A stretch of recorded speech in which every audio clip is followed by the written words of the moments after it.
pagi Pak, selamat pagi teman-teman semua. Kami di sini dari kelompok 6 ingin mempresentasikan hasil diskusi kelompok kami pada mata kuliah dasar konversi energi listrik dengan materi pembahasan sumber energi air. Sebelum kita masuk ke pemaparan materi, izinkan kami memperkenalkan diri terlebih dahulu. Saya Jeremy Pasukan Lebihan sebagai moderator, kemudian rekan saya jadi Nurgizin Ninggolan sebagai pemateri pertama, Valentina Batria sebagai pemateri kedua, dan Subarulan sebagai pemateri ketiga. Baik, berikut adalah pemaparan materi dari kelompok ini. Ya, latar belakang dari materi pembahasan yang akan kita ulas kali ini adalah energi adalah salah satu kebutuhan paling mendasar dalam kehidupan manusia. Tanpa energi, aktivitas sehari-hari dan kemajuan peradaban tidak akan bisa berjalan. Seiring dengan bertambahnya jumlah penduduk dan perkembangan teknologi, permintaan terhadap energi pun terus meningkat dari waktu ke waktu. Sayangnya, sebagian besar energi yang kita gunakan saat ini masih berasal dari sumber daya fosil seperti minyak bumi, batu bara, dan gas alam. Ketiganya merupakan sumber energi yang tidak terbarukan dan penggunaannya dalam jangka panjang memberikan dampak negatif yang serius terhadap lingkungan. Salah satu dampak utamanya adalah meningkatnya emisi karbon yang menyebabkan pemanasan global dan perubahan iklim. Karena itu, kita perlu mulai memikirkan sumber energi alternatif yang lebih berkelanjutan dan ramah lingkungan. Ya, rumusan masalahnya adalah berdasarkan latar belakang, maka rumusan masalah dalam presentasi ini adalah sebagai berikut. Yang pertama, apa yang dimaksud dengan energi air dan bagaimana prinsip kerjanya. Kemudian yang kedua, apa saja jenis-jenis sumber energi air yang dapat dimanfaatkan sebagai pembangkit listrik. Yang ketiga, bagaimana kelebihan dan kekurangan dari energi air dibandingkan dengan sumber energi lainnya. Kemudian yang terakhir, sejauh mana potensi dan tantangan pemanfaatan energi air di Indonesia. Tujuan kita membahas materi kali ini adalah yang pertama, menjelaskan pengertian dan prinsip kerja energi air sebagai sumber energi terbarukan. Kemudian mengidentifikasi jenis-jenis energi air yang dapat digunakan dalam sistem konversi energi. Kemudian menganalisis kelebihan dan kekurangan pemanfaatan energi air dan mengkaji potensi pengembangan energi air di Indonesia serta hambatan yang dihadapi. Kemudian pembahasan pengertian atau definisinya akan dibawakan oleh pemateri pertama. Pada rekan saya, silakan. Materi selanjutnya akan saya jelaskan tentang pengertian energi air.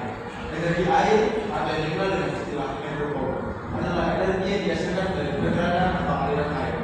Energi ini dapat diperoleh dari aliran sungai, air terjun, maupun perbedaan ketinggian permukaan. Prinsip dasar pemanfaatan energi air adalah mengubah energi potensial atau kinetik air menjadi energi mekanik dan kemudian dikonversi menjadi energi listrik menggunakan turbin dan generator. Selanjutnya, prinsip kerja pembangkit listrik tenaga air atau PLTA. Prinsip kerja PLTA berdasarkan pada buku keterangan energi, di mana energi potensial air yang berada pada ketinggian tertentu diubah menjadi energi kinetik saat air jatuh dalam air. Energi kinetik ini digunakan untuk memutar turbin yang selanjutnya menggerakkan generator untuk menghasilkan listrik. Proses konversi energi dalam PLTA terdiri dari beberapa tahapan. Yang pertama yaitu penampungan air. Air ditampung dalam waduk atau bendungan untuk mengatur aliran dan ketinggian air. Kedua, penyaluran air. Air dialirkan melalui saluran atau pipe menuju turbin. Ketiga, konversi energi. Aliran air memutar turbin mengubah energi kinetik menjadi energi mekanik. Yang keempat, pembangkit listrik. Turbin diputar menggerakkan generator untuk menghasilkan listrik. Yang kelima, distribusi listrik. Listrik yang dihasilkan disalurkan ke jaringan distribusi untuk digunakan pada proses distribusi. Baik, berikut adalah sebuah ilustrasi skema kerja kerja bisa disediakan oleh kampus. Silakan dengan materi kedua. akan menentukan materi potensi energi air di Indonesia. Di Indonesia memiliki potensi energi air yang sangat besar berkat kondisi geografis sebagai negara kepulauan dengan curah hujan tinggi dan banyak aliran sungai yang terbesar di seluruh wilayah. Berdasarkan data dari Kementerian Energi dan Sumber Daya Mineral atau ESDM, potensi teknis energi air di Indonesia diperkirakan mencapai lebih dari 75.000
keempat, biaya operasional rendah. Setelah pembangkit terpasang, biaya pemeliharaan dan operasionalnya relatif rendah dibandingkan pembangkit lain. Yang kelima, kapasitas skala besar dan kecil.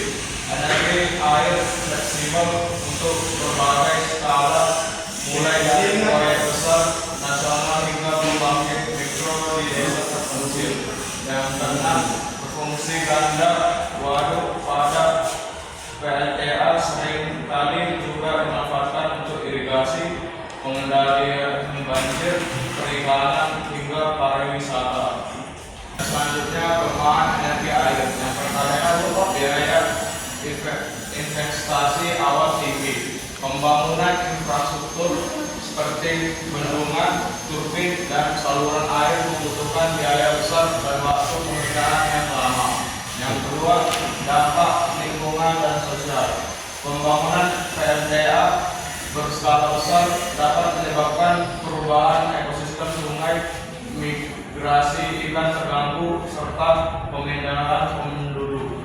Dan ketiga, ketergantungan pada musim. Produksi listrik bisa menurun drastis di musim kemarau jika debit air menurun. Dan keempat, resiko biologi dan bencana alam. Bendungan besar rentan terhadap resiko gempa, longsor, dan banjir jika tidak dikelola dengan baik. Dan kelima, sedimentasi. Pengendapan lumpur di waduk dapat mengurangi kapasitas tampungan air dan umur teknis bendungan. Dan selanjutnya akan kembali ke moderator. Baiklah, berdasarkan pemaparan materi yang sudah kita jelaskan bersama tadi, kesimpulan yang dapat kita pelajari pada pembelajaran kali ini adalah bahwa energi air merupakan salah satu sumber energi terbarukan yang sangat potensial untuk dikembangkan. Khususnya di Indonesia yang kaya akan aliran sungai dan curah hujan tinggi, pembangkit listrik tenaga air atau PLTA memanfaatkan energi potensial dan kinetik dari air untuk menghasilkan energi listrik melalui proses konversi menggunakan turbin dan generator. Faktor-faktor yang mempengaruhi kinerja sistem PLTA meliputi ketinggian air, debit air, jenis turbin, stabilitas aliran air, serta kondisi peralatan. Meski memiliki banyak kelebihan seperti efisiensi tinggi, ramah lingkungan, dan biaya operasional rendah, energi air juga memiliki kekurangan seperti dampak lingkungan dari pembangunan bendungan dan ketergantungan terhadap musim.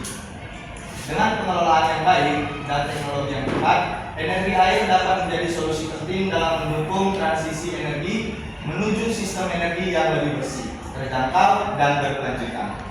Baiklah, sekian presentasi yang dapat kelompok kami paparkan pada kesempatan kali ini. Akhir kata akan mengucapkan terima kasih.